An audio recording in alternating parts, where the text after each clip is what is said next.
Hello दोस्तों, स्वागत है आपका मेरे यूट्यूब चैनल परीक्षा प्लान में। तो कैसे हैं आप लोग? आई होप अच्छे होंगे। तो जैसा कि आप लोगों को पता है कि रीट मेंस के लिए मैं प्रैक्टिस करवा रही हूं और ये प्रैक्टिस का 7वां वीडियो है। 6 वीडियो इसके पहले आ चुके हैं। यदि आपने नहीं देखे हैं तो देख लीजिए। इसके अलावा राजस्थान बोर्ड की एसएसटी की जो किताबें हैं क्लास 6 से लेकर 10th तक मैं कंप्लीट पढ़ा चुकी हूँ। प्ले लिस्ट बनी हुई है, वहां पर आपको सभी वीडियो एक साथ मिल जाएंगी। और प्रीवियस ईयर के पेपर भी मैंने सॉल्व कराए हैं, उसकी भी प्ले लिस्ट बनी हुई है। तो वहां पर आपको वो वीडियो एक साथ मिल जाएंगी। तो चलिए आज की वीडियो को शुरू करते हैं। वीडियो देखने के बाद यदि आपको अच्छा लगे, हेल्पफुल लगे, तो वीडियो को लाइक और शेयर कीजिएगा। और यदि आप चैनल पर नए हैं तो चैनल को सब्सक्राइब कर लीजिए। तो चलिए शुरू करते हैं। पहला प्रश्न दिया गया है, चार चौमा का शिव मंदिर किस जिले में अवस्थित है? पहला विकल्प है झालावाड़, दूसरा विकल्प है कोटा, तीसरा विकल्प है बूंदी और चौथा विकल्प है टोंक। तो चार चौमा का शिव मंदिर कोटा जिले में स्थित है। बी विकल्प इसमें आपका सही हो जाएगा। कोटा में दुर्रा मंदिर भी है और ये जो चार चौमा का मंदिर है और दुर्रा मंदिर, ये दोनों ही शिव मंदिर हैं और ये गुप्त वास्तुकला के उदाहरण हैं। तो ये भी याद रखिएगा साथ में। बी विकल्प इस प्रश्न का उत्तर है। चलिए आगे बढ़ते हैं।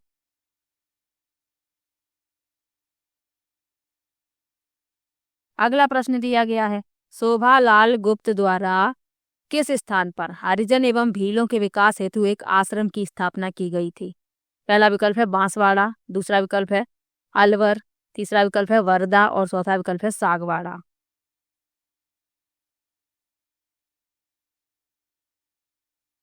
तो शोभालाल गुप्त ने सागवाड़ा में हरिजन और भीलों के विकास हेतु एक आश्रम की स्थापना की थी।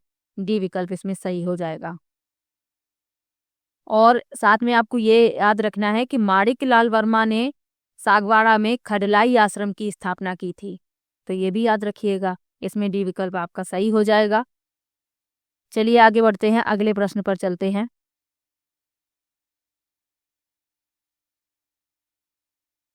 अगला प्रश्न दिया गया है, अनुप्रस्थ बालू टिब्बे राजस्थान के किस जिलों में मिलते हैं?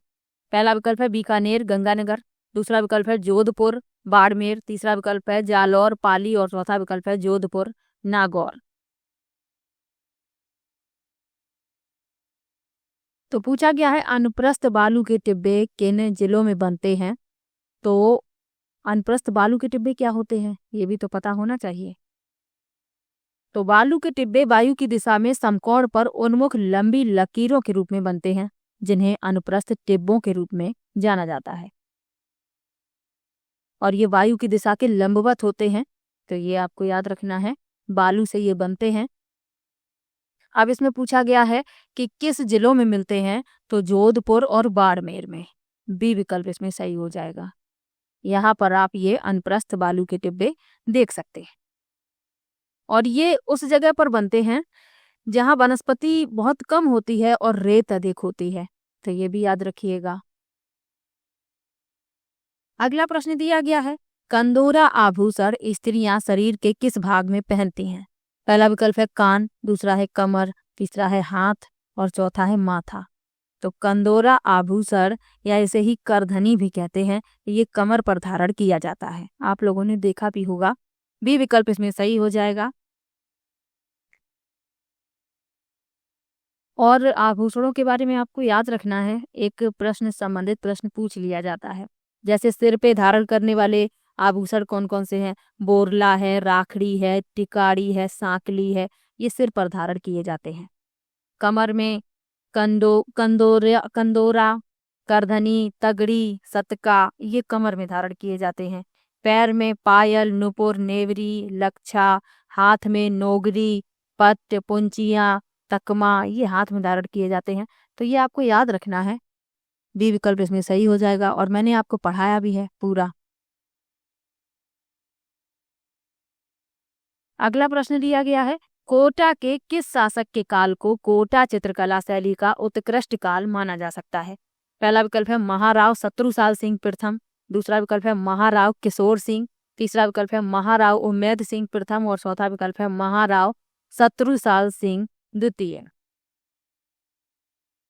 तो इस प्रश्न में आपका तीसरा विकल्प सही है, महाराव उम्मेद सिंह प्रथम। इन्हें कोटा चित्रकला शैली का संरक्षक माना जाता है, ये आपको याद रखना है। सी विकल्प इसमें सही हो जाएगा। कोटा चित्रकला शैली इस तकनीक के बेहतरीन उदाहरणों में से एक है। कोटा चित्र प्रकृति और शिकार के दृश्यों के चित्रण के लिए जाने जाते हैं, तो ये साथ में आप याद रखिएगा। सी विकल्प इस प्रश्न का उत्तर हो जाएगा। चलिए आगे बढ़ते हैं, अगले प्रश्न पर चलते हैं।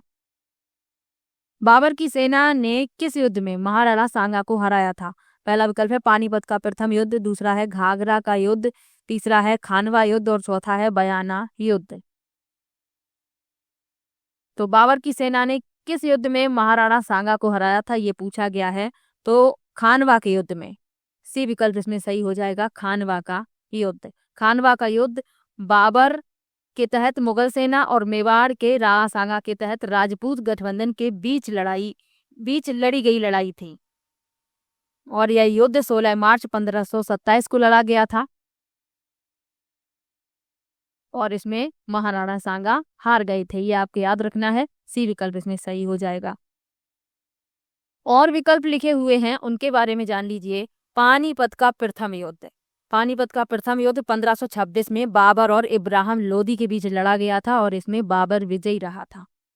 घाघरा का युद्ध, यह 1529 में घाघरा में हुआ था मोहम्मद लोदी और बाबर के बीच और इसमें भी बाबर विजयी रहा था। और बयाना का युद्ध, ये 1526 में लड़ा गया था और इसमें बाबर हार गया था।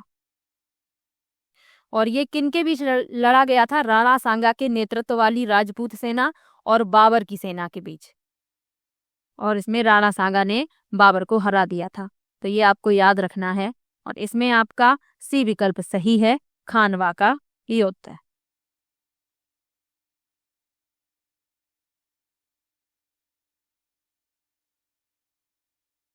चलिए आगे बढ़ते हैं, अगले प्रश्न पर चलते हैं। अगला प्रश्न है, भगत आंदोलन शीर्षक पुस्तक के लेखक कौन हैं? पहला विकल्प है जी.एन. शर्मा, दूसरा विकल्प है वी.के. वशिष्ठ, तीसरा विकल्प है रीमा आहूजा और चौथा विकल्प है पेमा राम। तो भगत आंदोलन शीर्षक पुस्तक के लेखक पूछे गए हैं, तो इस पुस्तक के लेखक हैं वी.के. वशिष्ठ। बी विकल्प इसमें सही हो जाएगा। भगत आंदोलन जो पुस्तक है दक्षिणी राजस्थान के भीलों के सांस्कृतिक परिवर्तन का एक अध्ययन है, जिसे वी.के. वशिष्ठ यानी कि विजय कुमार वशिष्ठ द्वारा लिखा गया है। इनका पूरा नाम है विजय कुमार, तो ये भी साथ में याद रखिएगा। चलिए आगे बढ़ते हैं, अगले प्रश्न पर चलते हैं। अगला प्रश्न दिया गया है, मतीरे की राड़ किनके मध्य लड़ी गई थी? पहला विकल्प है बीकानेर व नागौर, दूसरा है चुरू व झुंझुनू, तीसरा है सीकर व जयपुर और चौथा है बाड़मेर व जैसलमेर। तो मतीरे की राड़ ये लड़ी गई थी बीकानेर और नागौर के बीच, और ये तरबूज के लिए लड़ी जाने वाली लड़ाई के लिए प्रसिद्ध है, ये भी आपको याद रखना है। अब इसकी कहानी क्या है? बीकानेर रियासत के सिलवा गांव और नागौर रियासत के जखानिया गांव एक दूसरे के समानांतर स्थित थे। ये दो गांव नागौर राज्य और बीकानेर राज्य की अंतिम सीमा थे। बीकानेर रियासत की सीमा पर एक मतीरा यानी कि तरबूज की बेल उगाई गई, लेकिन वह नागौर सीमा पर फैल गई। दोनों पक्षों ने दावा किया कि बेल उनकी है, तो इसीलिए ये लड़ाई लड़ी गई थी तरबूज की बेल के लिए। आप लोग याद रखिएगा, इसमें आपका पहला विकल्प सही है। चलिए आगे बढ़ते हैं, अगले प्रश्न पर चलते हैं। अगला प्रश्न है, राजस्थान का प्रथम भाषा सर्वेक्षक किसे कहा जाता है? पहला विकल्प है जॉर्ज अब्राहम ग्रियर्सन, दूसरा विकल्प है जेम्स टॉड, तीसरा विकल्प है थॉमस कुक और चौथा विकल्प है लॉर्ड इरविन। तो जॉर्ज अब्राहम ग्रियर्सन को राजस्थान का प्रथम भाषा सर्वेक्षक कहा जाता है। पहला विकल्प इसमें सही हो जाएगा। ये पहले विद्वान थे जिन्होंने भाषा को राजस्थानी नाम दिया था, ये भी याद रखिएगा। और यह ब्रिटिश भारत में एक आयरिश प्रशासक और भाषाविद थे। तो ये भी याद रखिएगा, पहला विकल्प इसमें सही है। चलिए आगे बढ़ते हैं, अगले प्रश्न पर चलते हैं।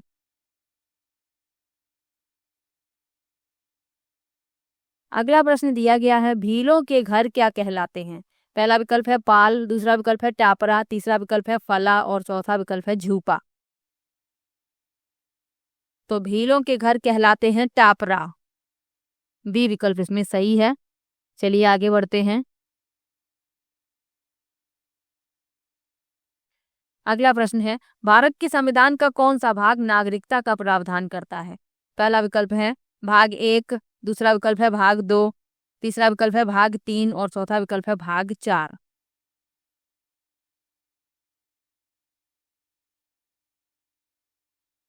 तो नागरिकता का प्रावधान करता है भाग 2, बी विकल्प इसमें सही हो जाएगा।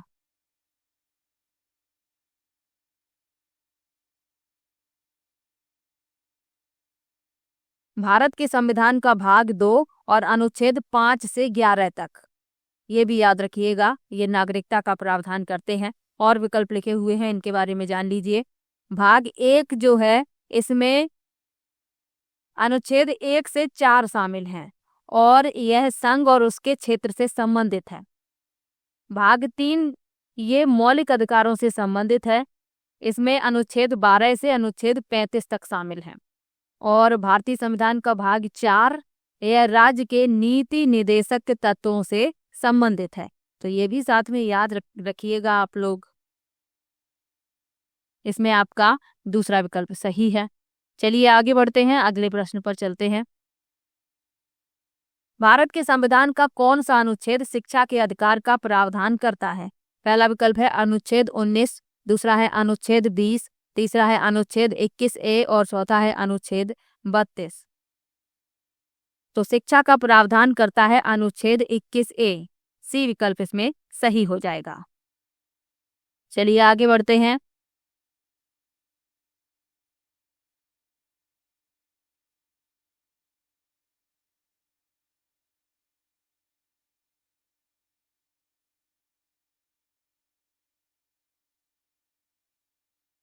अगला प्रश्न दिया गया है, बछड़े की पूजा की जाती है, कब की जाती है, ये पूछा जा रहा है। पहला विकल्प है गणेश चतुर्थी को, दूसरा विकल्प है बछवारस को, तीसरा विकल्प है महाशिवरात्रि को और चौथा विकल्प है जन्माष्टमी को।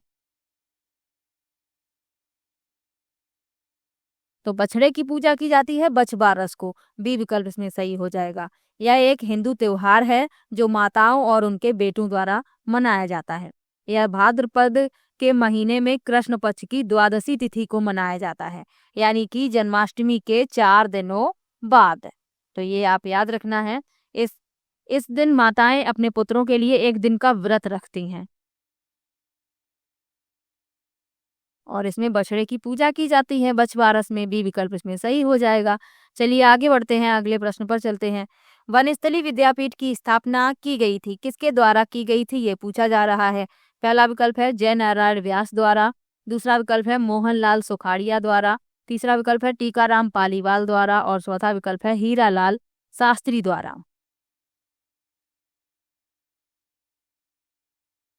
तो वनस्थली विद्यापीठ की स्थापना हीरालाल शास्त्री द्वारा की गई थी, डी विकल्प इसमें सही हो जाएगा। कब की गई थी? 6 अक्टूबर 1935 को, ये भी आपको याद रखना है। और यह पूरी तरीके से आवासीय महिला उच्च शिक्षा संस्थान है जो प्राथमिक से लेकर पीएचडी स्तर तक एक एकीकृत प्रणाली प्रदान करता है और यह राजस्थान के टोंक जिले में है। तो ये भी याद रखिएगा, डी विकल्प इसमें सही हो जाएगा। और विकल्प लिखे हुए हैं, इनके बारे में जान लीजिए। जय नारायण व्यास ये राजस्थान के तीसरे मुख्यमंत्री थे और मोहनलाल सुखाड़िया ये राजस्थान के 5वें मुख्यमंत्री थे और टीकाराम पालीवाल ये राजस्थान के चौथे मुख्यमंत्री थे। तो ये इतनी जानकारी आपको आवश्यक है। चलिए आगे बढ़ते हैं। 26 जनवरी 1950 से पूर्व तक किसी राज्य का मुख्यमंत्री कहा जाता था।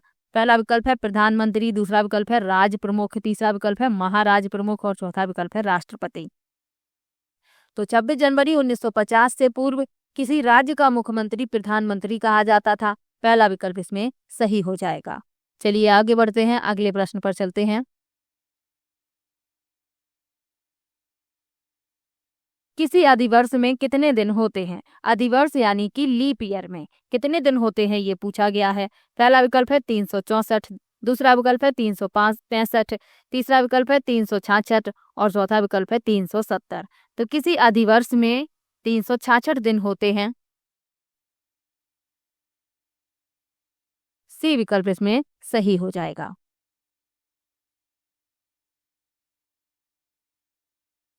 चलिए आगे बढ़ते हैं, अगले प्रश्न पर चलते हैं।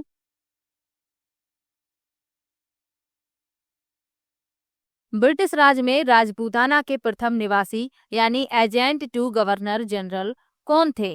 पहला विकल्प है डेविड ऑक ट्रेलोनी, दूसरा विकल्प है जेम्स टॉड, तीसरा विकल्प है थॉमस मेयो और चौथा विकल्प है अल्बर्ट हॉक।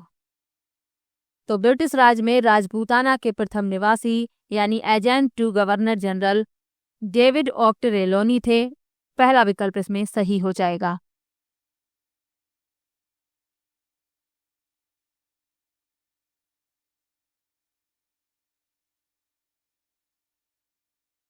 चलिए आगे बढ़ते हैं, अगले प्रश्न पर चलते हैं। आप लोगों को किसी भी प्रश्न में डाउट हुआ करे तो आप कमेंट में जरूर लिख दिया कीजिए, ताकि मैं नेक्स्ट वीडियो में उस प्रश्न को दोबारा ले सकूं और आपका डाउट दूर कर सकूं। तो आपको किसी भी प्रश्न में डाउट हो, आप क्वेश्चन नंबर डाल दीजिए और लिख दीजिए कि आपको इस प्रश्न में डाउट है, तो मैं उस प्रश्न को नेक्स्ट वीडियो में जरूर लूंगी। चलिए आगे बढ़ते हैं। बाबा का भांगड़ा प्यारी आदि का संबंध है। पहला विकल्प है राजसमंद झील, दूसरा विकल्प है उदय सागर झील, तीसरा विकल्प है फतेह सागर झील और चौथा विकल्प है जयसमंद झील।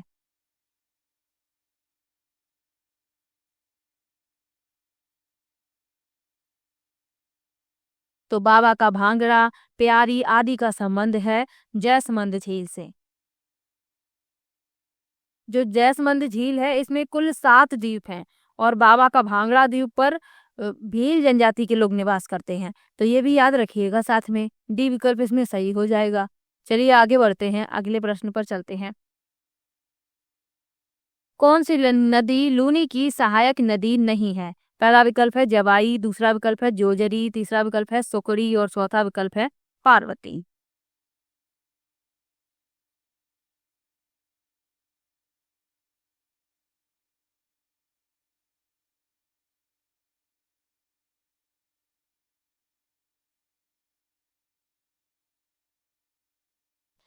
तो लूनी की सहायक नदी नहीं है पूछा गया है, तो आपको लूनी की सहायक नदी पता होनी चाहिए कौन कौन सी है।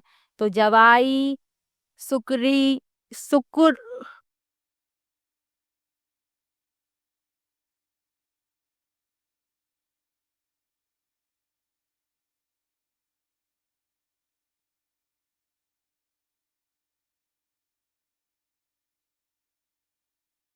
अगला प्रश्न दिया गया है कौन सी नदी लूनी की सहायक नदी नहीं है? नहीं का विशेष रूप से ध्यान रखिएगा।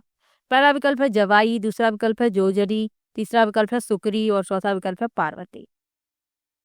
तो लूनी की सहायक नदी नहीं है, वह है पार्वती। लूनी की सहायक नदियां हैं कौन कौन सी?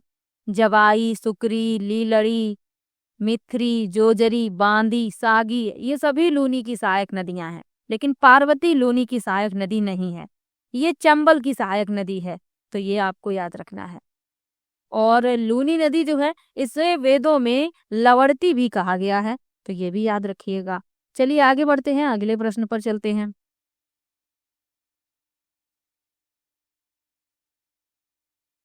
अगला प्रश्न दिया गया है खो दरीवा खान किसके लिए प्रसिद्ध है? पहला विकल्प है लौह अयस्क, दूसरा विकल्प है तांबा, तीसरा विकल्प है कोयला और चौथा विकल्प है सीसा। तो खो दरीवा खान ये तांबे के लिए प्रसिद्ध है। बी विकल्प इसमें सही हो जाएगा, तांबा।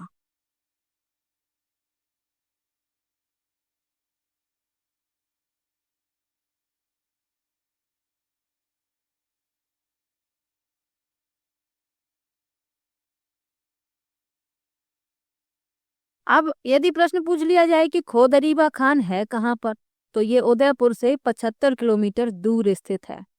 तो ये भी साथ में याद रखिएगा।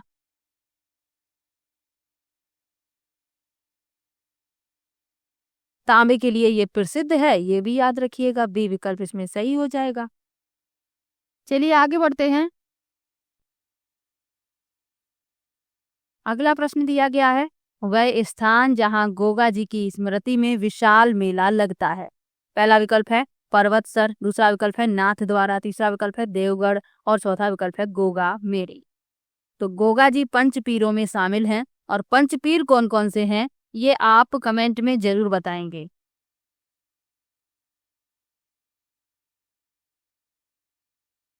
अब इसमें पूछा गया है कि गोगा जी की स्मृति में विशाल मेला कहाँ लगता है, तो गोगा मेड़ी में लगता है। डी विकल्प इसमें सही हो जाएगा।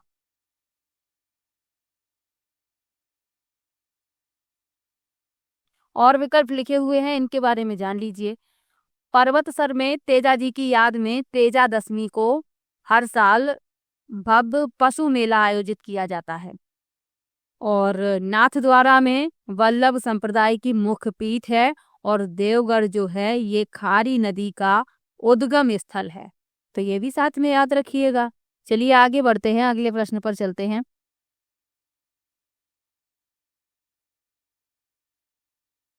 अगला प्रश्न है, 1207 ईस्वी में किस कछवाहा शासक ने मीराओं को परास्त किया था और आमेर को राजधानी बनाया था। पहला विकल्प है सारंग देव, दूसरा विकल्प है भारमल, तीसरा विकल्प है कोकिल देव और चौथा विकल्प है पूरनमल।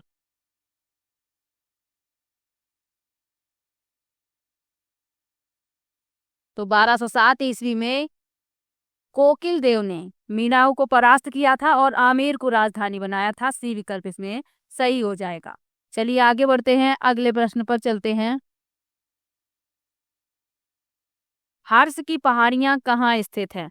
पहला विकल्प है सीकर, दूसरा विकल्प है जयपुर, तीसरा विकल्प है बांसवाड़ा और चौथा विकल्प है उदयपुर। तो हर्ष की पहाड़ियां सीकर जिले में स्थित हैं। पहला विकल्प इसमें सही हो जाएगा। चलिए आगे बढ़ते हैं। अगला प्रश्न है, किस राज्य के साथ राजस्थान की सबसे लंबी सीमा जुड़ी हुई है। पहला विकल्प है गुजरात, दूसरा विकल्प है मध्य प्रदेश, तीसरा विकल्प है पंजाब और चौथा विकल्प है उत्तर प्रदेश।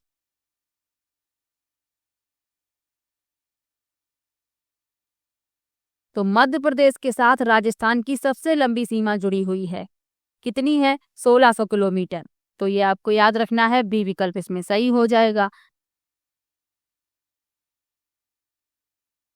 चलिए आगे बढ़ते हैं। किस संप्रदाय के अनुयायी धधकते हुए अंगारों पर नृत्य करते हैं।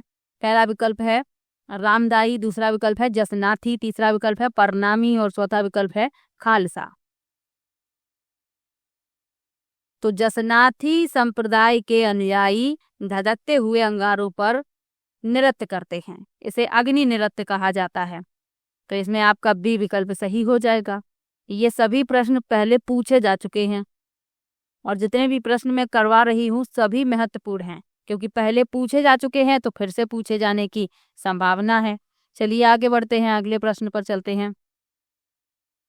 राजसमंद झील का निर्माण किस नदी पर किया गया था। पहला विकल्प है गोमती, दूसरा विकल्प है बनास, तीसरा विकल्प है लूनी और चौथा विकल्प है चंबल। तो राजसमंद झील का निर्माण गोमती नदी पर किया गया था। पहला विकल्प इसमें सही हो जाएगा। और किसने करवाया था? तो महाराणा राज सिंह द्वारा 1662 ईस्वी में अकाल राहत के लिए कांकरौली में निर्माण कार्य प्रारंभ किया गया था, और 1976 में ये निर्माण पूरा हुआ था। तो ये भी याद रखिएगा। पहला विकल्प इसमें सही हो जाएगा। चलिए आगे बढ़ते हैं, अगले प्रश्न पर चलते हैं।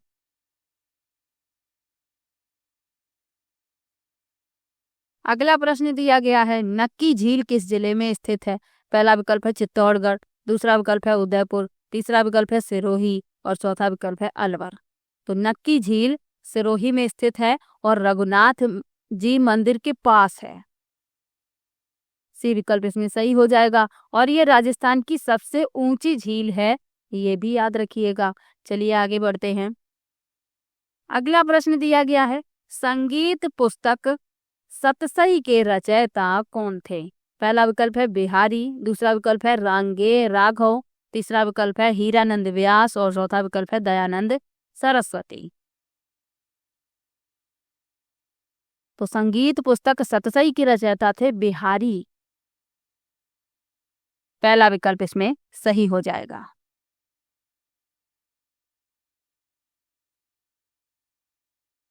तो आज की वीडियो में मैंने कुल 28 प्रश्न लिए हैं। किसी भी प्रश्न में आपको डाउट हो आप कमेंट बॉक्स में ज़रूर लिखिएगा और वीडियो कैसा लगा ये भी कमेंट में ज़रूर बताइएगा और इसके पहले वाली वीडियो यदि नहीं देखी हैं तो देख लीजिए।